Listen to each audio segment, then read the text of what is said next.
Predestination. Taqdir, predestination, forms part of the fundamental beliefs of Islam. This is the sixth article of faith.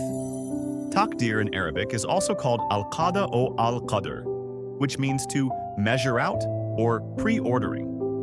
Taqdir means belief in God's having for all eternity, predetermined and decreed all things, good as well as bad. Nothing can happen of itself in the world, good or evil. God has created this universe with His power, His knowledge, His wisdom, and His will, and has set for it a certain course. Then He has ordained a law, which may be called the law of nature, for the physical, animal, and human world. Everything in this universe. The Quran says, "The Lord has created and balanced all things and has fixed their destinies and guided them." Nothing can befall us but what God has destined for us. We have created all things according to a fixed decree. For all of His creation, God has set a course to follow. Nothing can deviate from the path set by God. In this respect, the movements of the sun, moon, the stars and planets, the rotation of the earth, the laws of cause and effect working behind the growth and function of all natural phenomena, the existence of all living creatures including human beings, their life and death, all are governed by natural laws. In religious terminology, this is the divine taqdir. The belief in taqdir is to acknowledge that God's power is limitless. His decree is eternal. No one can come in the way of fulfilling His decrees. His knowledge is eternal.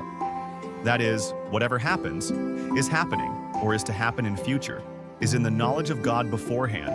Nothing pertaining to the past, present, or future is concealed from His view. He is abreast of all the minutest details of this universe. Everything that has been or will be depends entirely on His foreknowledge and sovereign will. There is some misunderstanding about this belief in taqdir. There are certain people who believe that man is totally helpless. This is not true. There is no doubt about it that it is what God decrees which takes place. No one can change His taqdir. But it is also true that man has been granted by God wisdom, freedom, and willpower. This is quite exceptional, for the rest of the objects of the universe have not been granted any free will. They have to follow the path set for them by God. But the case of man is different. He has been given the power of discrimination between good and bad. Then, he has also been granted the freedom to choose one course and leave another. For instance, according to Islam, just as disease is a taqdir of God, so is its remedy. Therefore, if one falls ill, he may counter it with the other taqdir of God, that is, he may take medicine for it. Similarly, good or evil both are God's taqdir. Now man has the freedom to opt for whatever taqdir he think fit.